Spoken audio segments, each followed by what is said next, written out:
What do you say to your critics, and your critics meaning the Obama administration, who say the president has not shown enough empathy, enough anger as a result? Is this really a perception issue, or does it simply speak to the fact that because you're relying on BP to cap this oil, there's really not much the government can do to stop the leak? It's really everything beyond the leak. How do you answer the critics who are not happy at all with his attitude, his response to this crisis? Well, I think they have to separate their anger and frustration from the realities of what our response has been. From day one, the president has made it clear this is priority for this federal government. He's made clear to everyone in the cabinet that if Admiral Allen asks, he's to get whatever resources he needs to support the cleanup, and that cleanup is growing every day. 20,000 people on the ground, almost 2,000 vessels. It's actually getting crowded out there. 4 million feet of boom and growing every day. But what I think is happening is every day as Americans look at pictures that are either horrifying, like this release, these plumes of oil in the sea, are heart-wrenching pictures of wildlife and fishermen and their wives crying and wondering what's going to happen. That anger and frustration is what they see and want to see reflected. And I can tell you the president is angry. He's made it clear to everyone that his frustration and his anger are as high as anyone else's, but he sees also the imperative to change that emotion and channel it into action to protect the American people. There's a great fear among many folks in the oil industry and other industries that EPA oversees that this will give you the strength to be even tougher when it comes to environmental standards.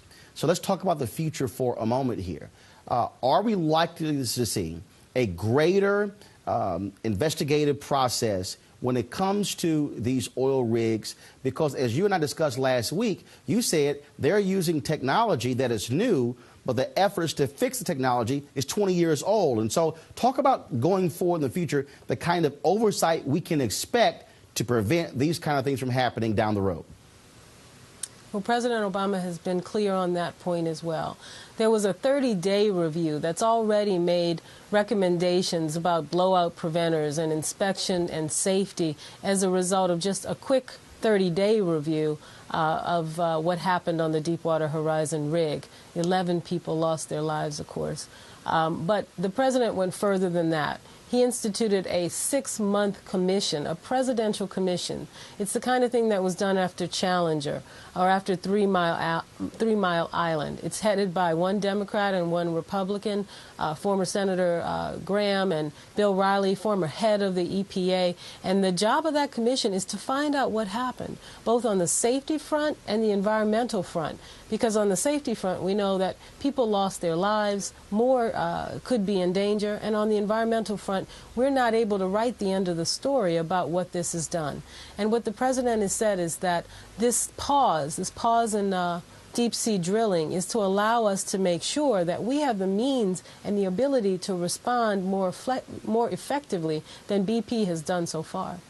Americans are very, I would say, reactionary. I think that is a fair assessment, that all of a sudden you see people are saying that the Gulf of Mexico is a birthright, if you will. It is a protected area, how vital it is to our economy. But then when you begin to talk about enforcement, people always say, well, don't do too much. And so how critical is it for the American people to recognize that protecting the environment goes beyond simply water and land? We're talking about thousands of jobs, and we're talking about, frankly, billions of dollars in industry that is being affected by the spill in a negative way. It's absolutely a reminder, and a tragic one, that we cannot take for granted our need to protect the bounty that we have been given. America has incredible natural bounty. The Gulf of Mexico is but one world-class example of the bounty that is all over this country.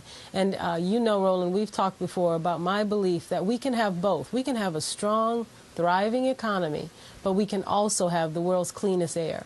We should also have the world's cleanest water. Our children deserve both. They deserve to be able to work, but they also deserve to be able to go out on the summer day and breathe, and we're not worried about whether or not they're going to have asthma or respiratory problems as a result. We should have both. And sadly, these kinds of big catastrophes remind Americans once again that we cannot stop being vigilant about our need to protect each other, and to remember that it's not business's job to protect the environment. It's government's job to protect people here. All right. Lisa Jackson, head of the EPA. We certainly appreciate it. Thank you so very much. Thank you, Roland. Folks, coming up, does President Obama need to wear his emotions on his sleeve? Spike Lee thinks so.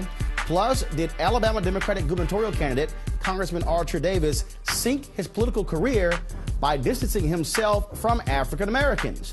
Our roundtable guests, April Ryan of American Urban Radio Networks, Sonia Ross of the Associated Press, Robert Trainum of the Comcast Network, and Joe Madison of Sirius XM Radio are ready to dig in on these stories and much more.